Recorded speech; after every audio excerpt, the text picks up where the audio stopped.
안녕하세요. 사연에 빠지다의 DJ 민영입니다. 남자는 여자 잘 만나야 하고 여자는 남자 잘 만나야 한다. 이런 말이 있듯이 어떤 배우자를 만나느냐가 정말 중요할 텐데요. 오늘 사연자님은 말 그대로 배우자를 잘못 만나서 몸고생, 마음고생 톡톡히 하셨답니다. 어떤 이야기인지 오늘의 사연 함께 들어볼게요.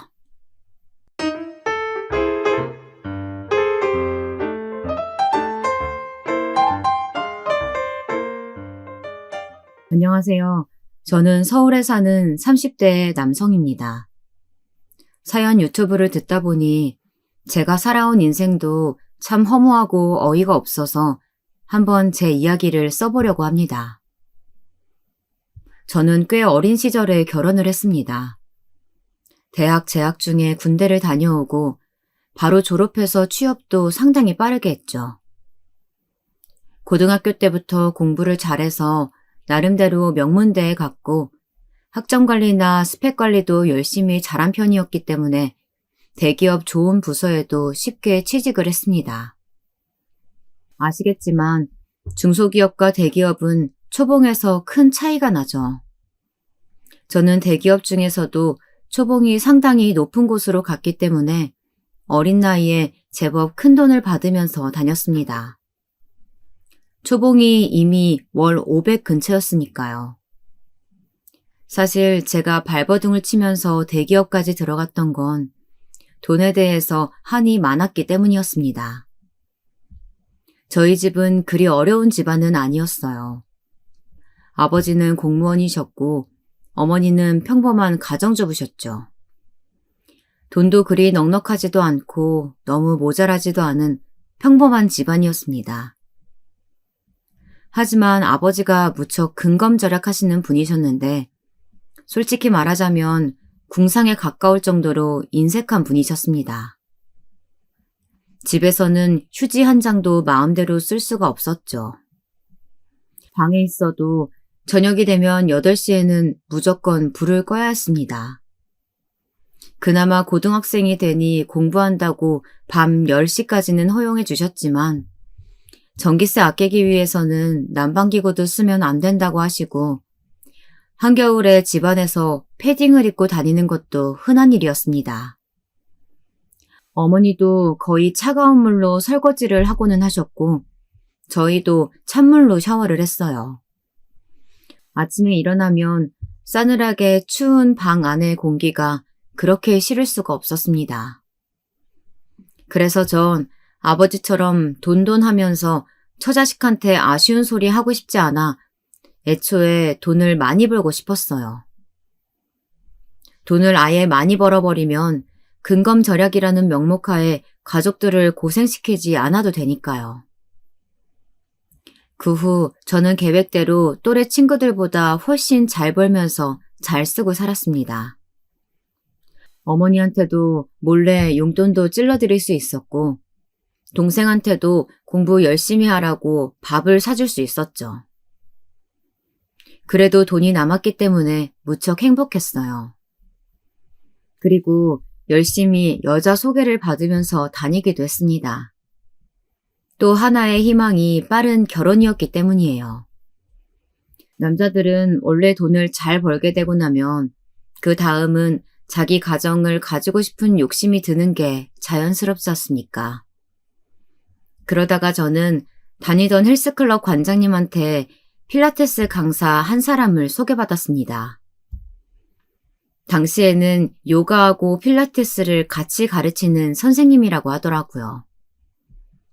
사실 그렇게 운동을 열심히 하는 사람이니 몸매가 정말 좋고 예뻤죠. 워낙 날씬하고 꾸준한 운동으로 몸이 다져져서 보통 여성분들하고는 완전히 달랐습니다. 얼굴도 워낙 하얗고 예뻤고요. 회원님 오시는 거 제가 자주 봤어요. 운동도 엄청 열심히 하시더라고요. 아, 그러셨군요. 전 선생님 다니시는 걸 자주 못 뵀었는데. 제가 다니는 시간이 딱 회원님이 러닝 뛰시는 시간이더라고요. 전 한번 요가룸으로 들어가면 거의 그 안에서 다른 회원님들 가르치면서 시간 보내니까요.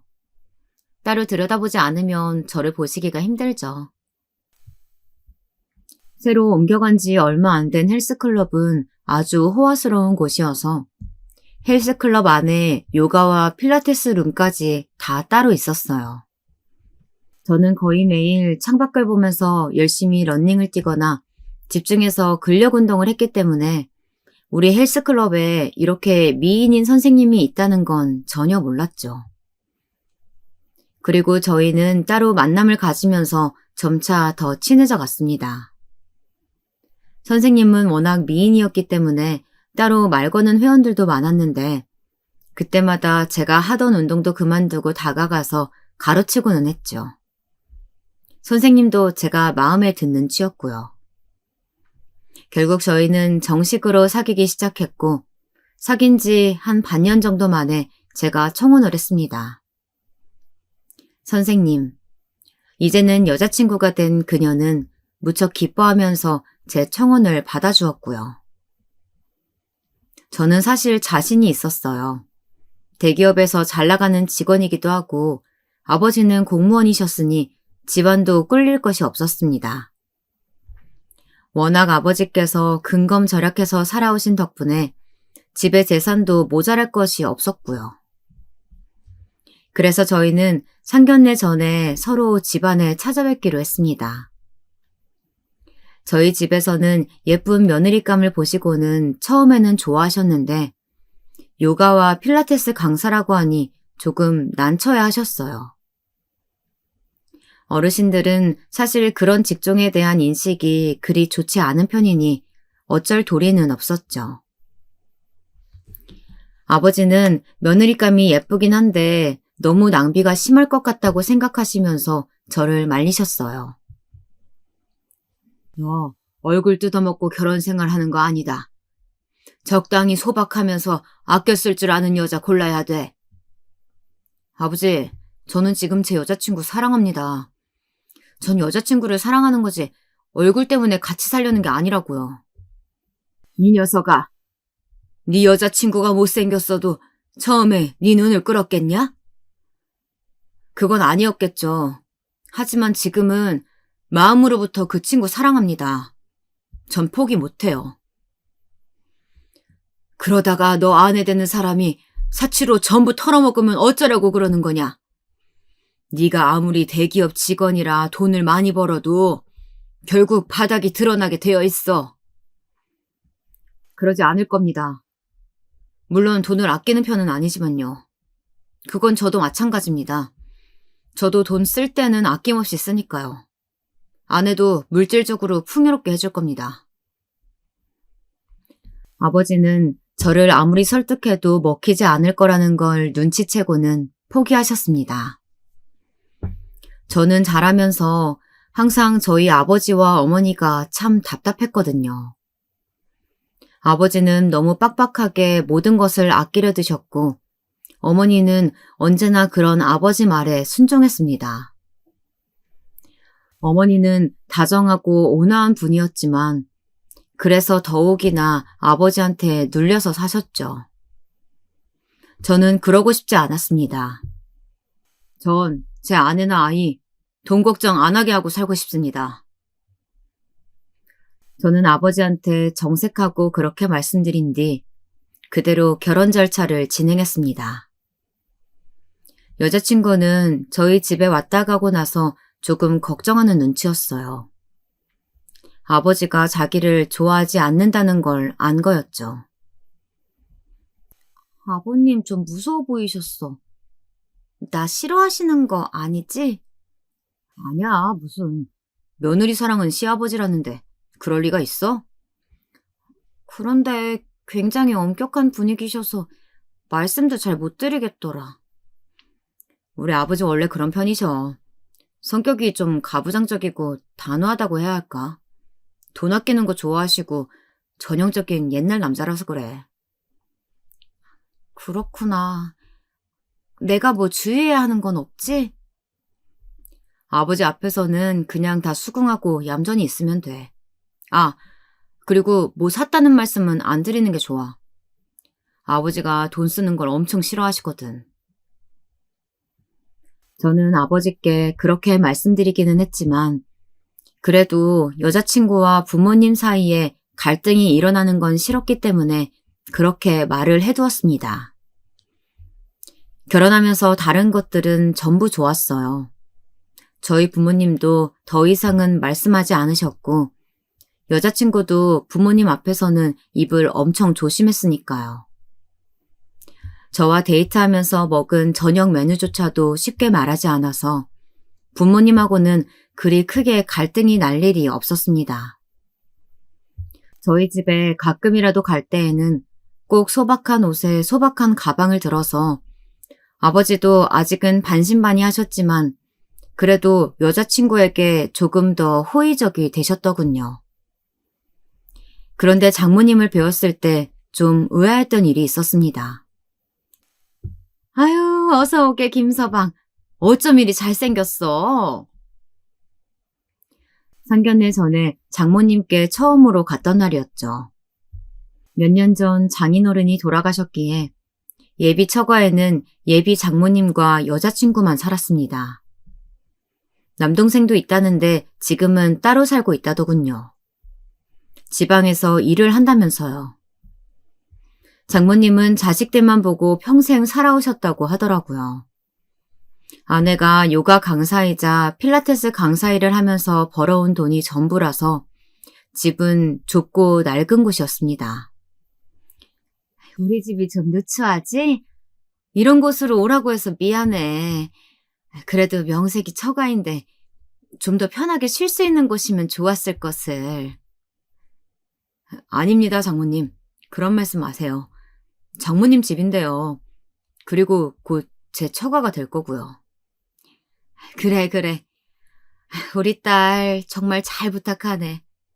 아유, 어쩜 이리도 잘생기고 능력도 좋은 남편감을 골라왔을꼬, 우리 딸이. 사실 제가 먼저 다가간 거라서요.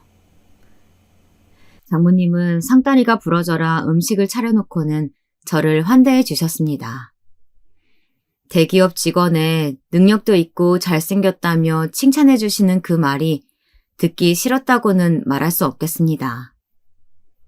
저는 장모님이 그렇게 환영해 주시는 것이 좋아서 처가에서 무척 기분 좋게 머물렀습니다.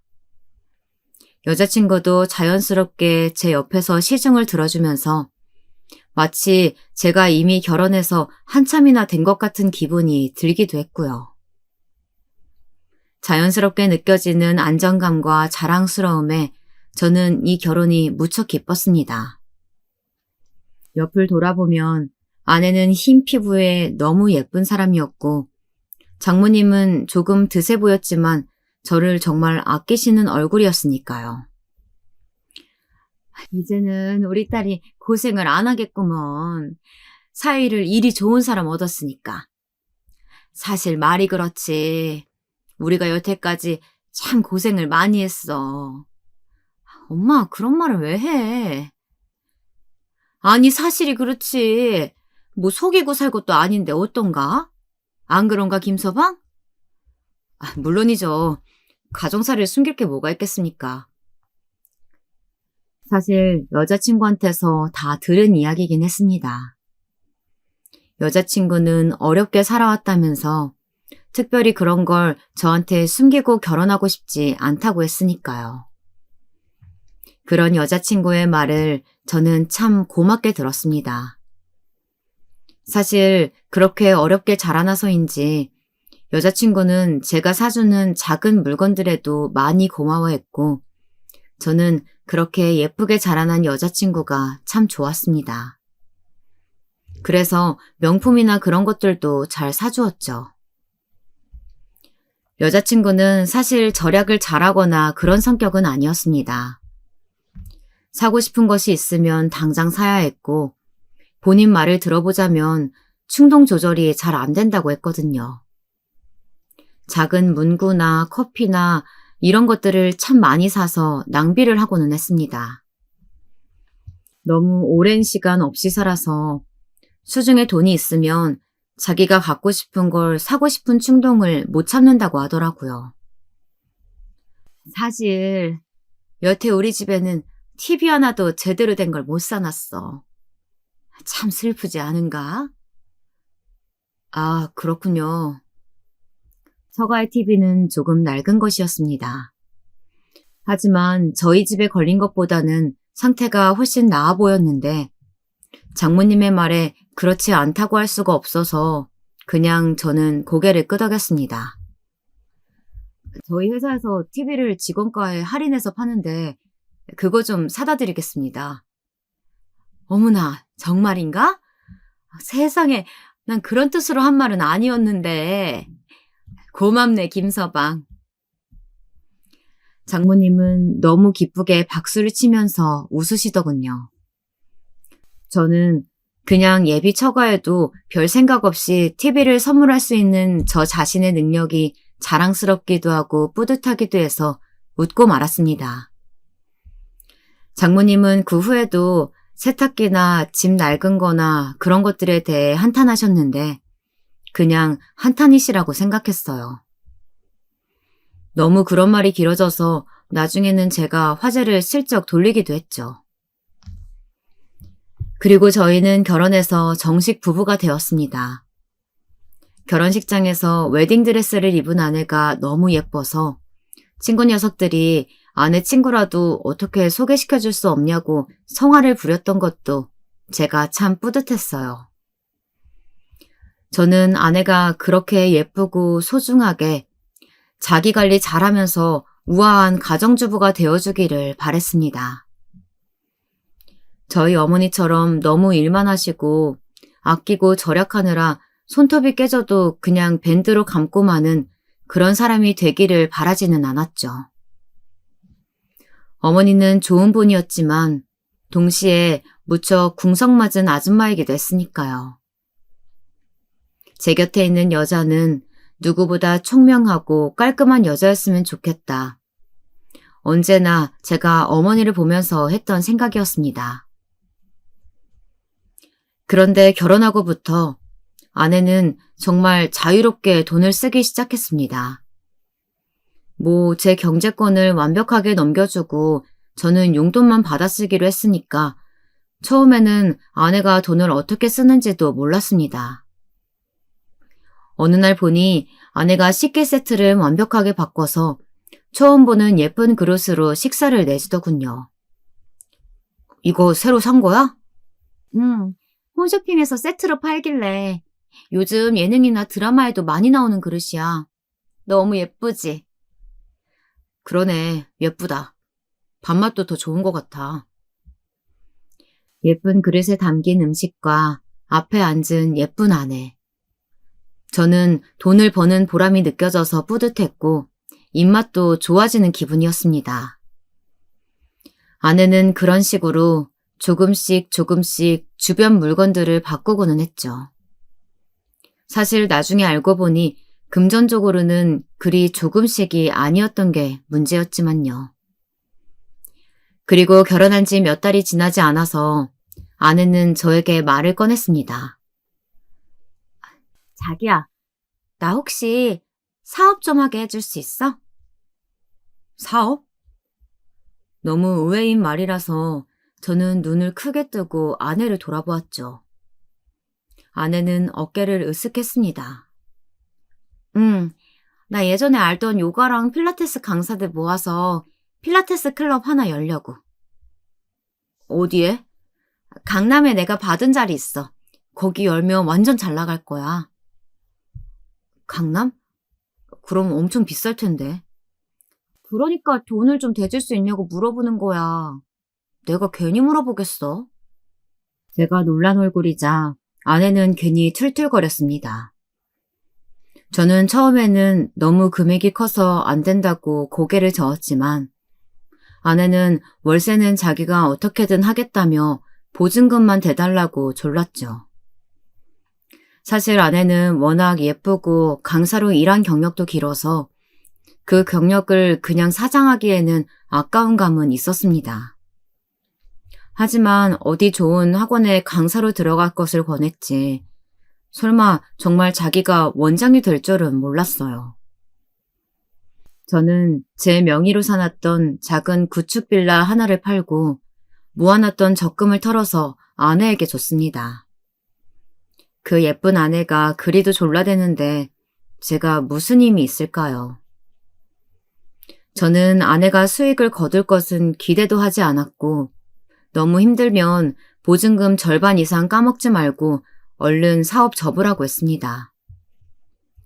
하지만 처음 시작할 때 특유의 의욕이 가득 찬 아내는 제 말을 그리 잘 듣지도 않았죠.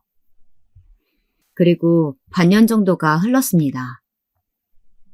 강남에 얼마나 많은 필라테스 학원들이 있는지 아시는 분들은 다 아실 거예요.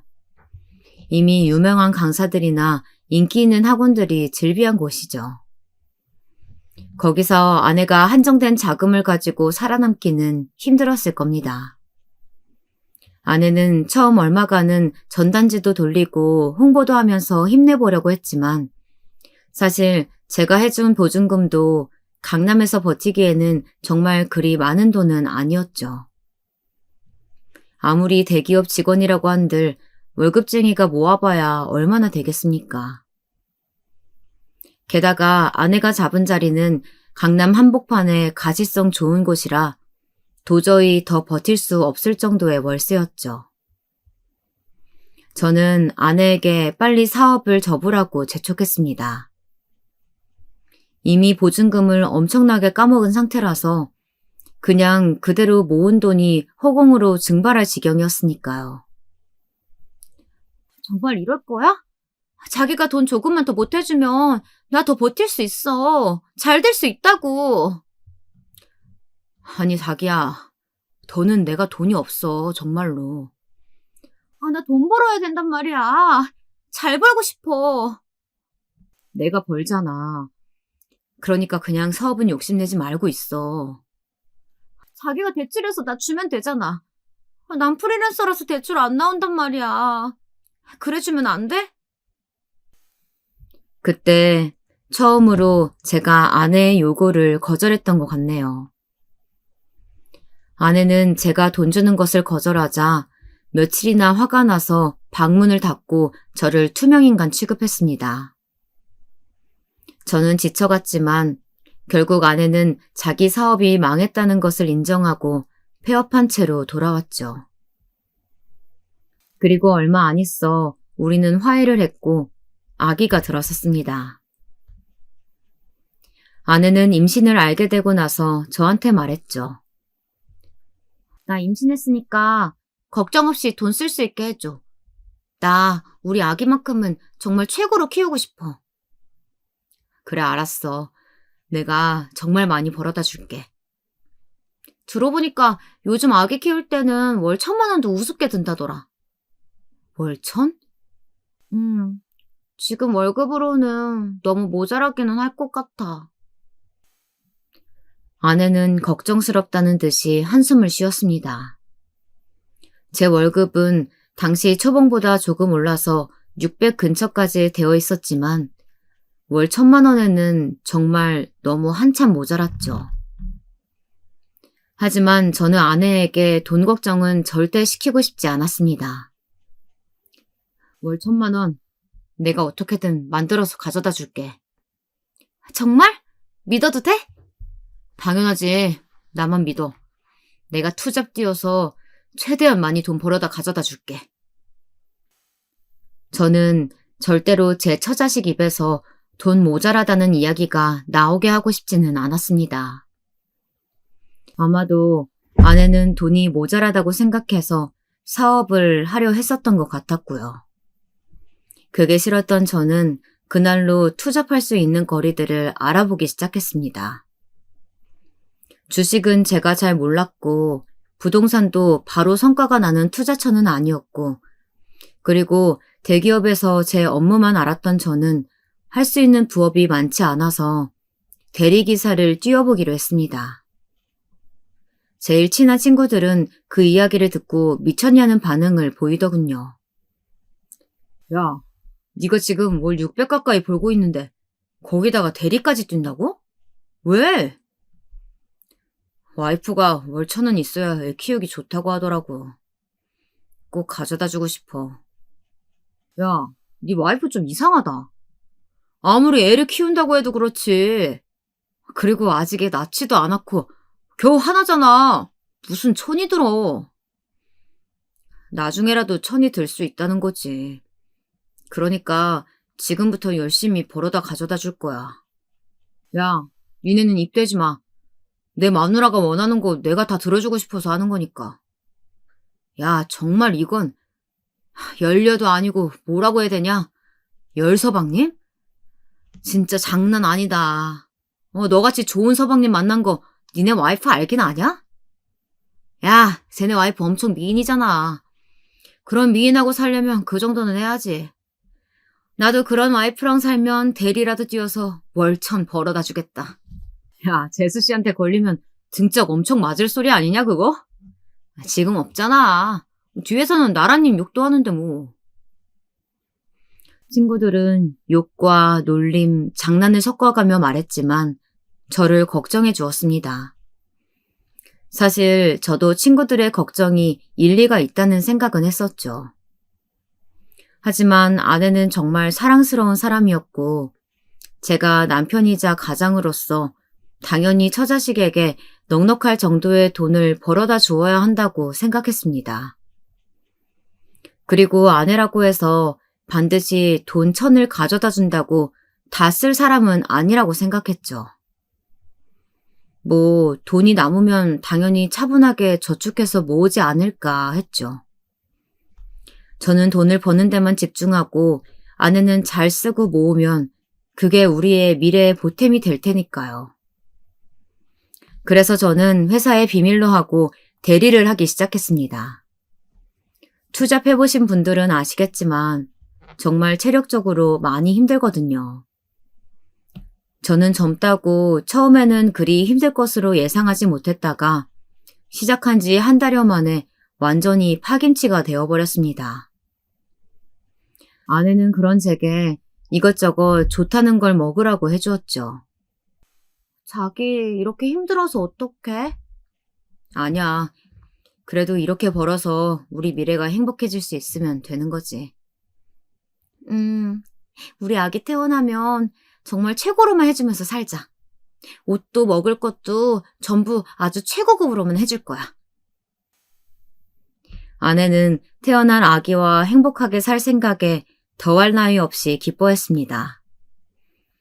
저를 걱정하면서도 그렇게 행복해하는 얼굴을 보니 도저히 제가 힘들다고 대리기사 일을 그만두겠다고는 못하겠더군요. 저는 아내의 그 얼굴과 점차 불러오는 배를 보면서 다시 한번 힘을 냈죠. 대리기사 해보신 분들은 아시겠습니다만 건당 대략 10,000원에서 20,000원 사이를 벌 수 있습니다. 생각보다 열심히 뛰면 짭짤하게 벌 수가 있죠.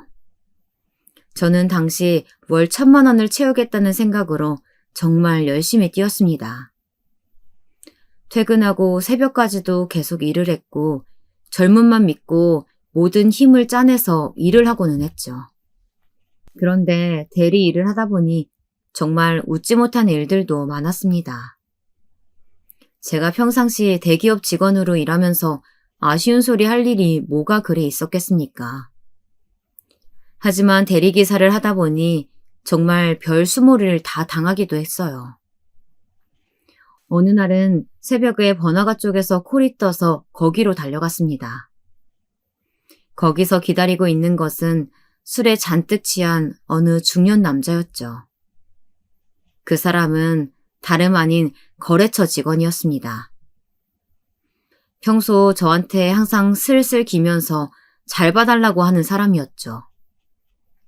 그는 저를 전혀 못 알아본 채였고 대리기사로 만난 제게 빨리 가라며 욕을 섞어서 재촉했습니다.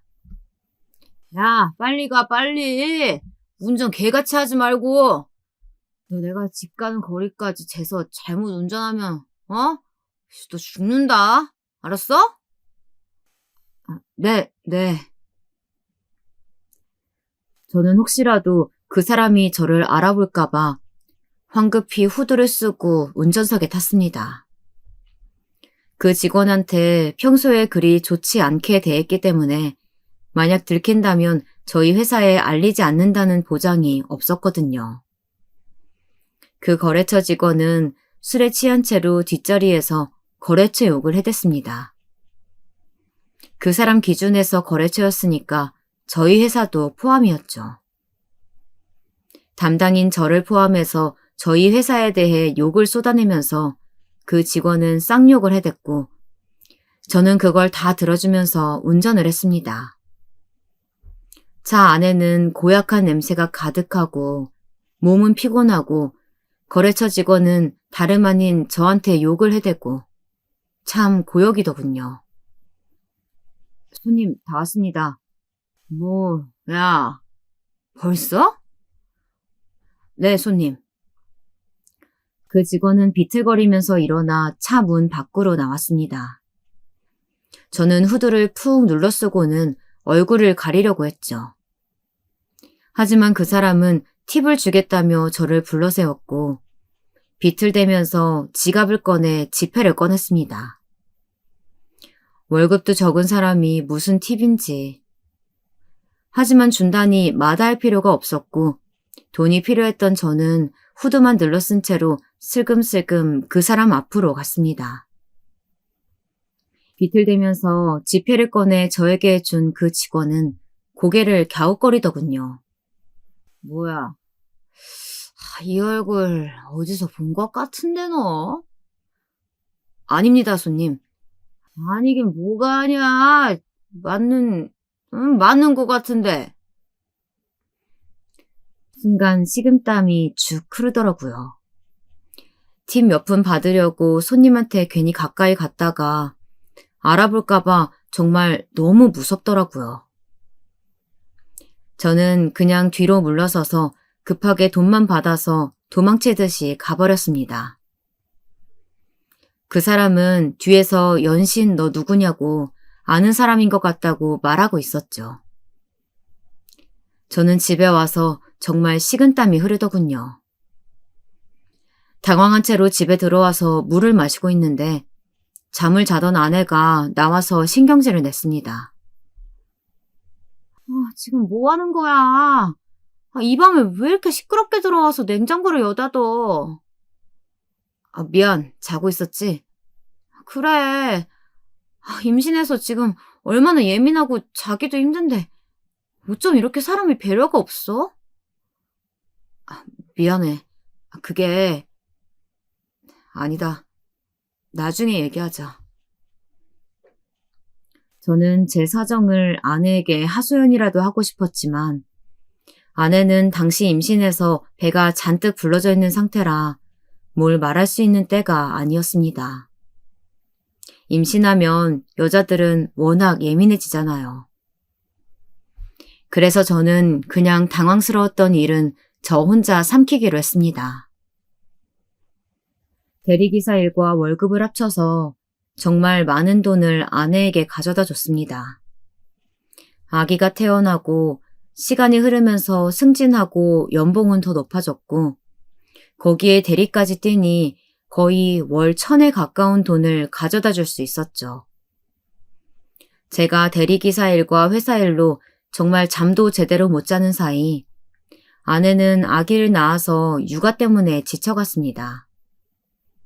아내는 독박 육아라면서 저한테 하소연을 했지만 저는 대리기사 일에 주말 낮에는 택배 알바까지 뛰면서 도저히 육아를 도와줄 수 있는 상태가 아니었습니다. 제 몸마저도 축나는 게 실시간으로 느껴질 정도였으니까요. 아내는 제가 도와주지 않는 것에 대해서 무척 화가 났고 결국 육아 도와주시는 시터 한 분을 쓰게 되었습니다.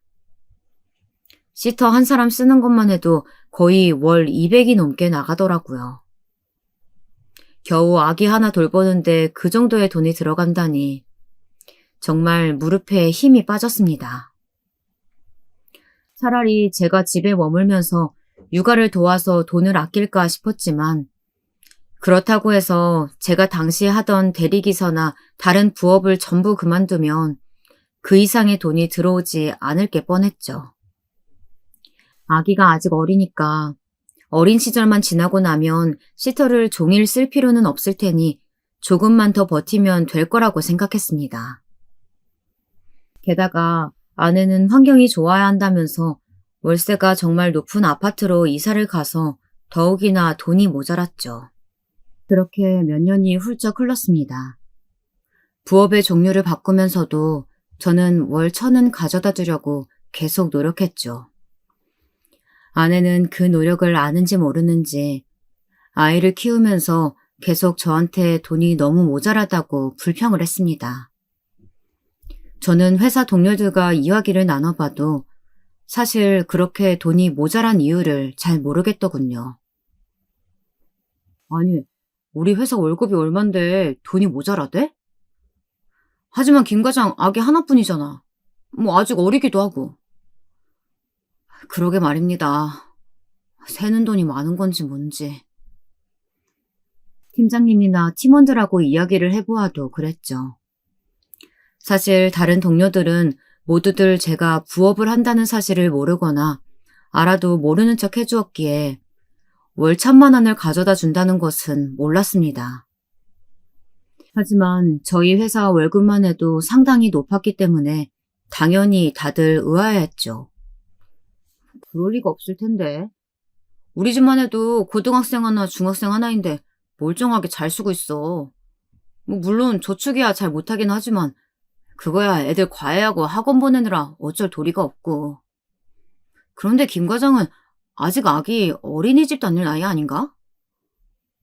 네, 그런데 영어 어린이집인가 그런 걸 보낸다고 아내가 돈 모자란다고 난리더라고요. 그런 거 다니면 주변 학부모나 애들한테 꿀리지 않게 잘해줘야 한다고요. 월세도 워낙 높고. 뭐 그럼 그럴 수도 있겠다. 애 교육에 열삭인 타입이구만. 사실 애들 교육에 들이붓기 시작하면 밑 빠진 독이긴 하더라. 아니 그래도 우리 회사 월급이 모자라다는 건 좀 그런데. 어떤 사람들은 고개를 끄덕였고 어떤 사람들은 고개를 갸웃거렸습니다.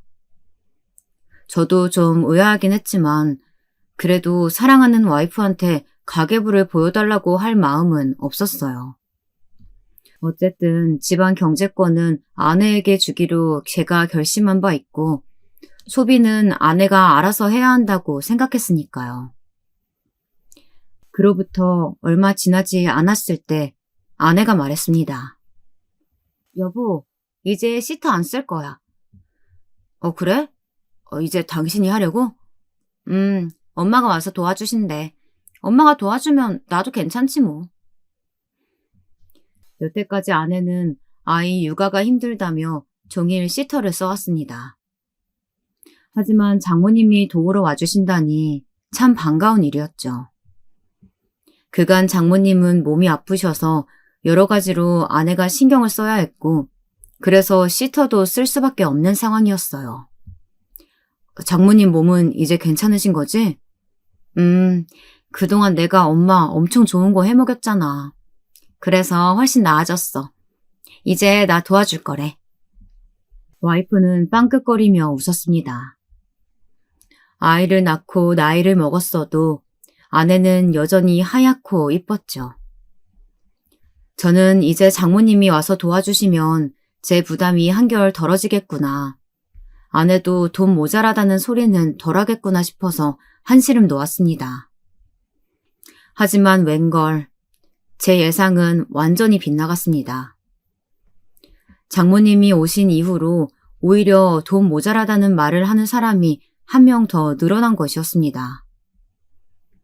장모님은 아예 저희 집에 입주하셔서 머물면서 아이를 봐주셨는데 아침에 일어나서 출근하기 전인 제 얼굴을 보자마자 저한테 이러시더군요.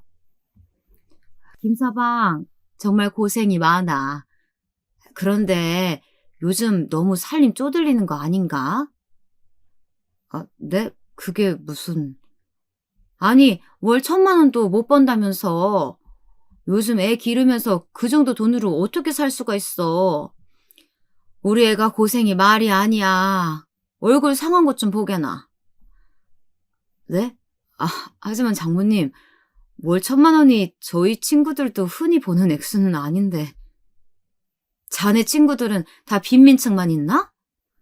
어찌 애들도 기를 텐데 월천을 못 벌어와? 아휴, 저런. 대기업 다닌다더니 허풍 아니야? 장모님은 혀를 차시더군요. 저는 너무 피곤한데 제 상식과는 너무 다른 말씀을 하시는 장모님의 말씀이 정말 맞는 건지 아닌지조차도 모르겠더라고요. 그런데 옆에서 아내가 또 말을 덧붙이는 겁니다. 그러게 말이야. 사실 지금 우리 애 어린이집 보내는 것만도 한 달에 200이 드는데 거기다가 선생님한테 좀 잘 봐달라고 간식도 넣고 하면 올 100은 우습게도 들어간단 말이에요.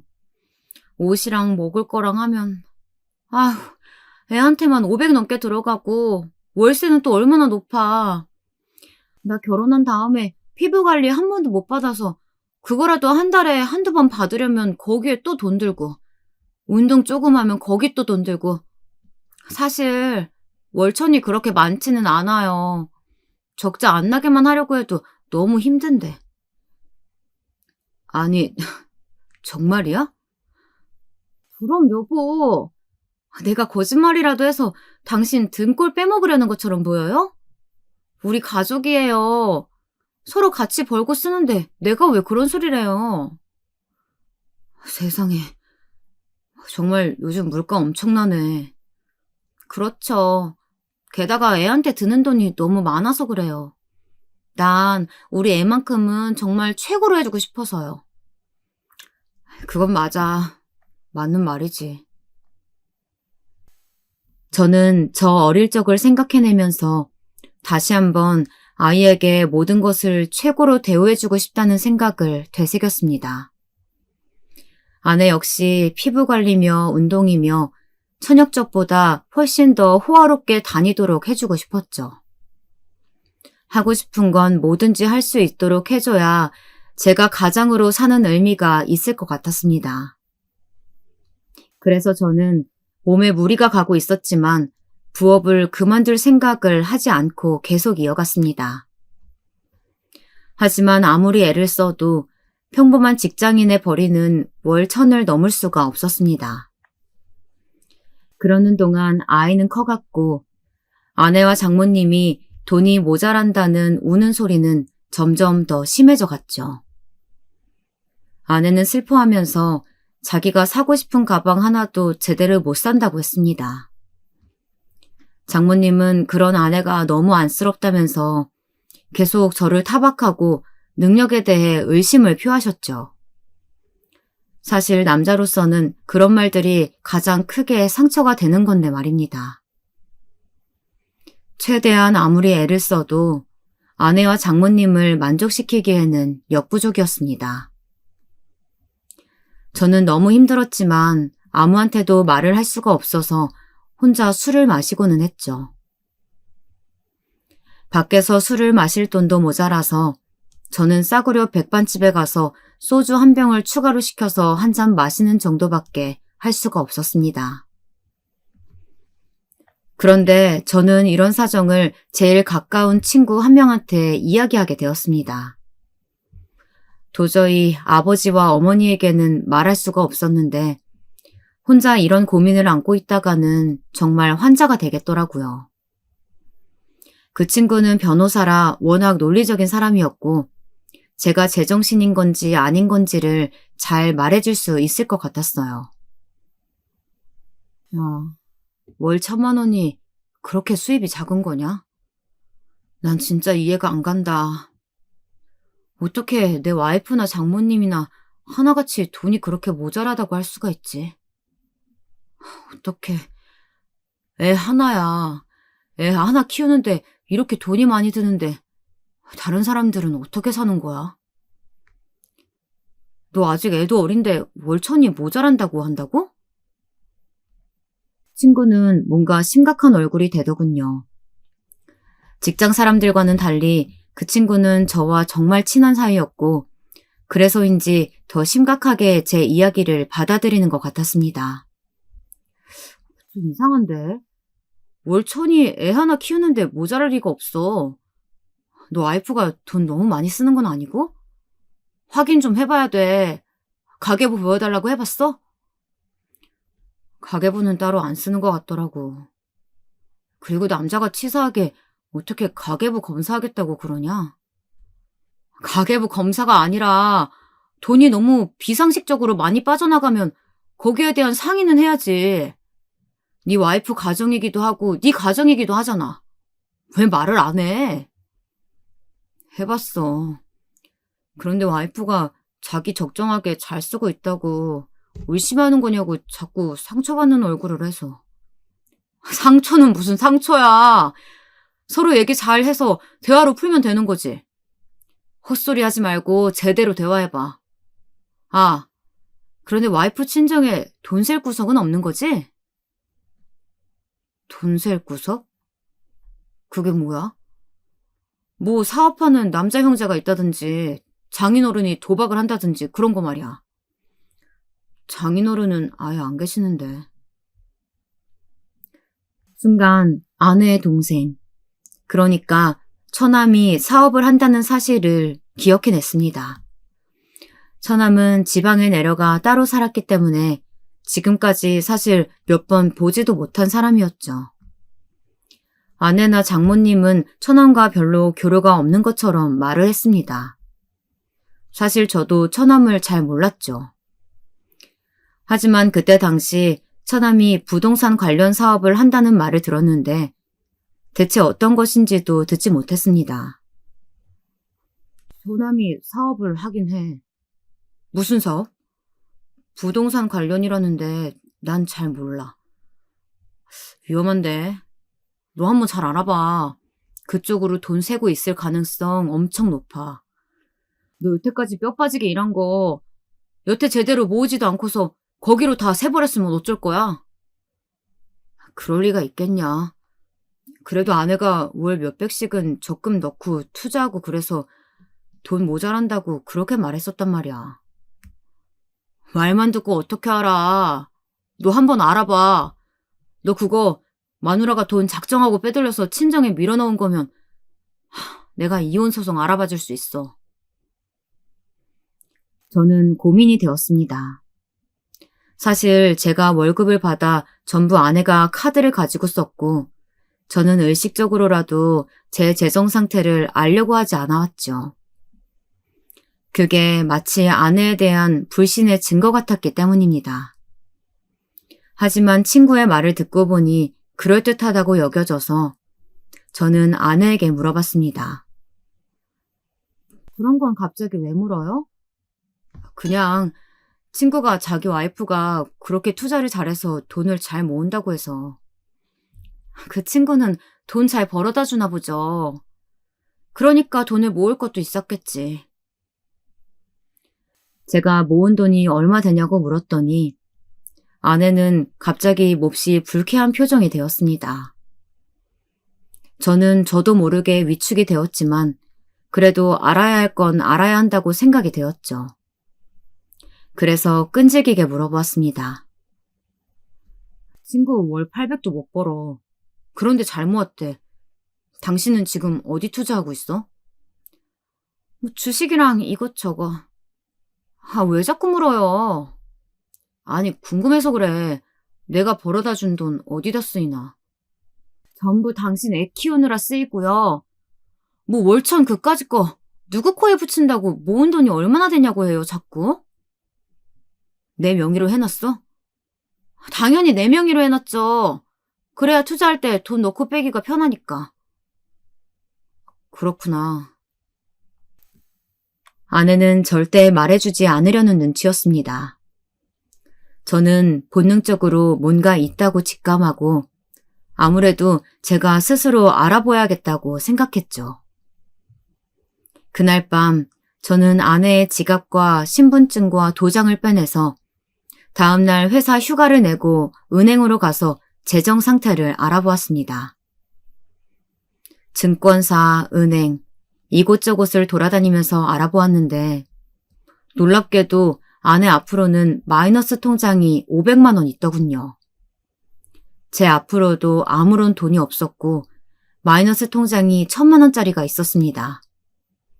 제가 전혀 모르는 대출도 있었고요. 저는 순간 머리가 멍해졌습니다. 제 모든 신분증과 도장, 각종 서류들은 아내가 다 관리를 하고 있었죠. 모든 것이 가능한 상황이었습니다.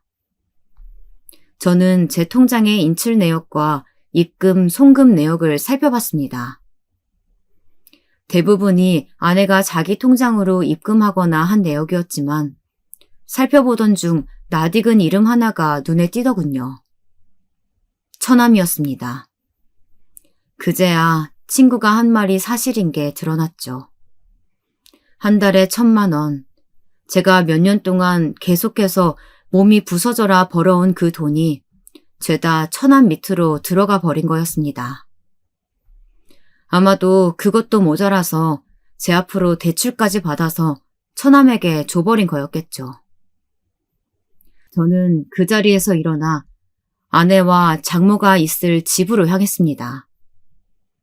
아내는 언제나 근처 교양 있는 비슷한 나이 또래의 엄마들과 어울려야 한다면서 집에 고급차와 찻잔들을 사다 놓고 낮에 함께 논다고 했죠.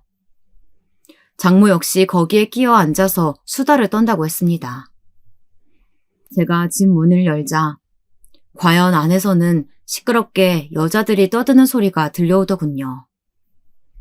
아기들은 방 한 구석에 몰아넣은 채로 아기 엄마로 보이는 여자들이 둘러앉아서 시끄럽게 웃으면서 수다를 떨고 있었습니다. 한가운데 척 봐도 비싸 보이는 케이크에 온갖 과자들이 쌓여 있었죠. 저는 이전에는 아내에게 하고 싶은 걸 다 하라고, 주변 사람들한테 보여주고 싶은 대로 다 사고 호화롭게 누리라고 해왔지만 제가 번 돈을 죄다 처남 밑으로 밀어넣은 게 확실해진 상황에서는 화가 울컥거리면서 치밀 수밖에 없었습니다. 여보. 그때 제가 목소리를 키워서 부르자 아기 엄마들이 저를 보고서는 놀라서 눈을 깜빡이더군요. 아내는 당황해서 일어나면서 저를 불렀어요. 아니 여보, 왜 벌써 왔어요? 할 말이 있어서. 할 말? 아니, 어머, 자기 신랑이시구나. 안녕하세요. 옷도 엄청나게 신경 써서 입고 온 아기 엄마들은 척 보기에도 아주 잘 사는 집 사람들이었습니다. 이 아파트는 아내가 주장해서 온 곳으로 월세가 엄청난 곳이었으니 당연했겠죠. 그 사람들의 눈빛에서 저를 얕잡아 보는 게 느껴졌습니다. 하루 종일 회사 일을 해야 하고 그 후에는 대리기사 일과 부업에 시달리면서 저는 거의 노가다꾼이나 다름없이 많이 늙고 초췌해져 있었거든요. 아내는 제 옷은 전혀 챙겨주지 않아서 꼴이 아주 우스웠습니다. 셔츠 하나도 다려주지 않아서 구겨진 것을 그대로 입고 다녔으니까요. 제가 버티고 서 있으니 아기 엄마들은 눈치를 보면서 자기 아이들을 데리고는 일어섰습니다. 아유, 뭐 할 말씀 있으신가 보다. 저희는 가볼게요. 그래요, 우리 가볼게요. 어머, 벌써 가시게요? 아내는 쩔쩔매면서 아기 엄마들을 배웅했습니다. 아내는 언제나 이 아파트의 고급 커뮤니티 안에 끼고 싶어 했으니 당연하겠죠. 아내는 제게 돌아서서 어깨를 치면서 화를 내더군요. 왜 지금 시간에 들어와요? 돈 안 벌어? 아니, 그리고 그렇게 안 좋은 꼴로 들어와 버리면 내가 애들 엄마 앞에서 뭐가 돼요? 여기 엄마들 남편 다 의사나 변호사란 말이야. 나 뭐 물어보고 싶은 게 있어서 왔어. 뭐가요? 대체 어제부터 왜 이렇게 이상한 소리를 해요? 내 이름 앞으로 된 대출하고 마이너스 통장. 다 뭐야? 아내는 순간 멈칫하더군요.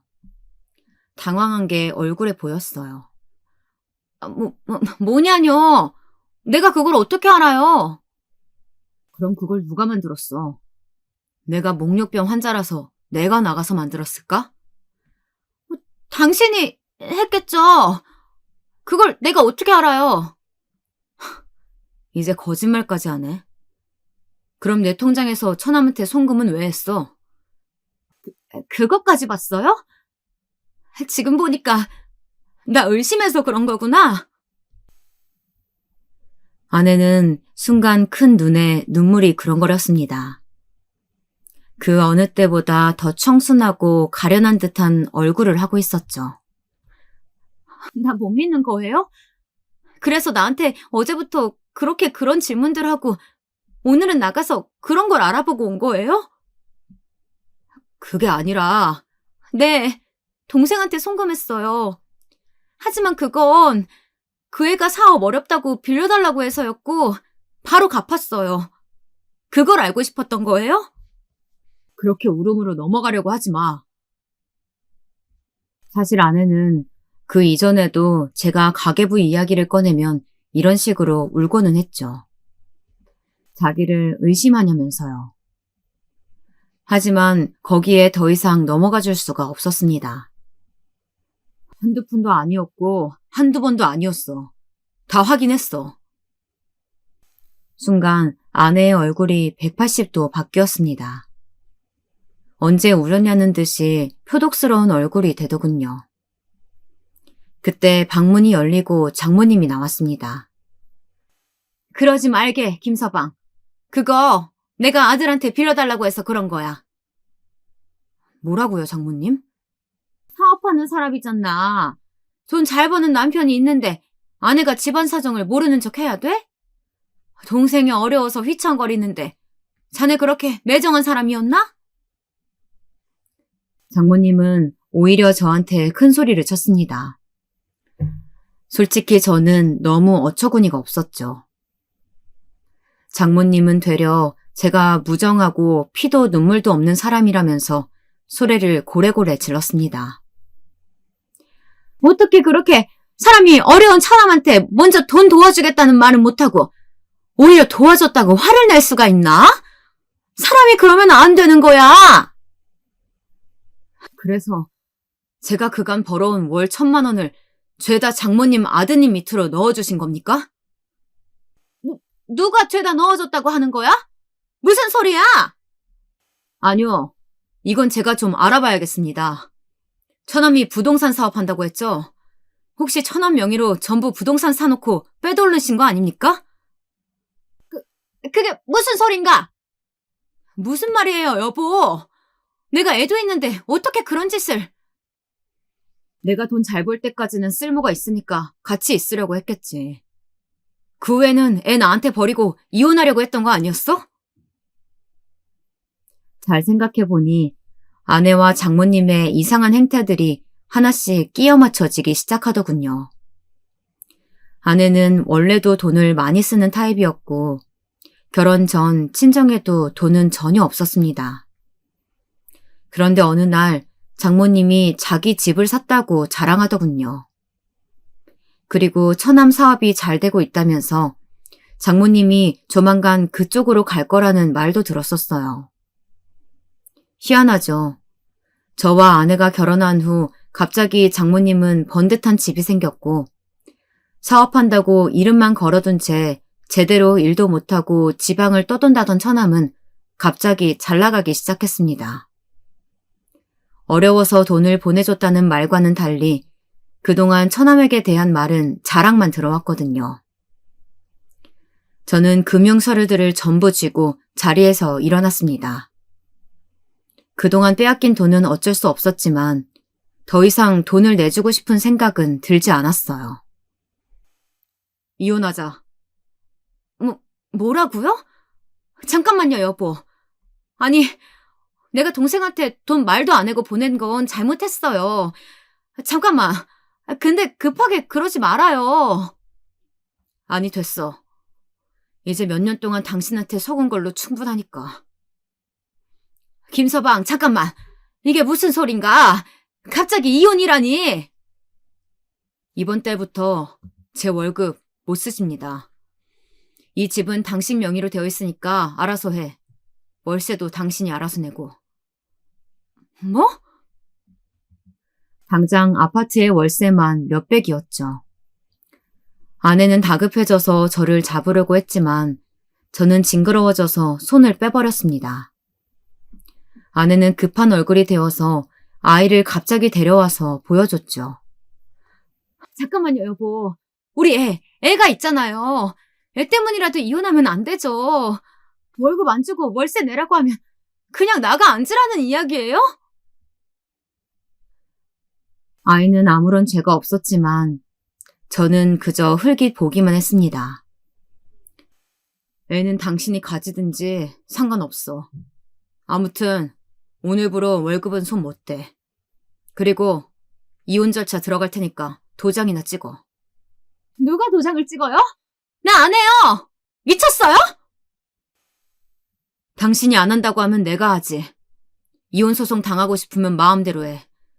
내 제일 친한 친구가 변호사인 거 알지? 여보, 진심이에요? 그럼 가짜일 것 같아? 이게 전부? 저는 그 자리에서 돌아 나왔습니다. 뒤에서 멍하니 서 있던 아내와 장모님이 화들짝 놀라며 제 뒤를 쫓아나왔지만 저는 곧장 내려와서 차를 타고 떠나버렸습니다.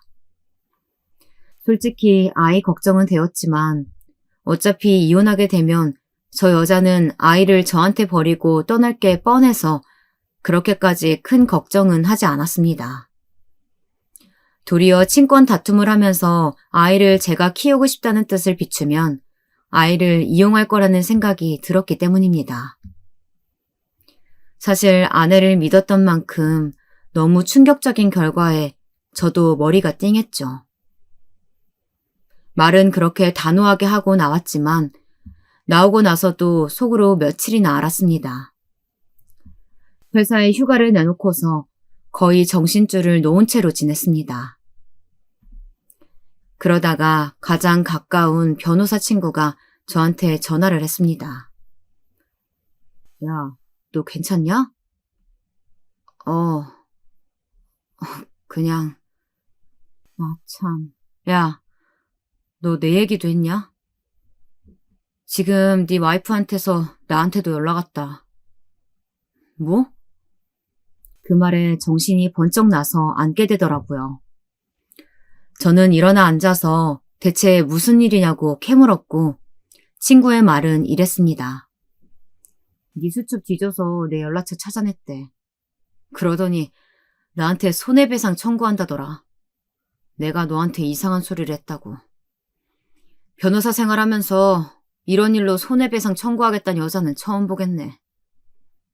그래서? 당신이나 조심하라고 했지. 이혼 소송 당하고 그 다음에 또 형사, 민사로 갈 생각이나 하고 있으라고. 너 사기당한 거야, 이 자식아. 변호사 친구의 차가운 말에 저는 정신이 번쩍 들었습니다. 그렇죠. 아내와 장모님은 여태까지 제게 사기를 쳐온 거였죠.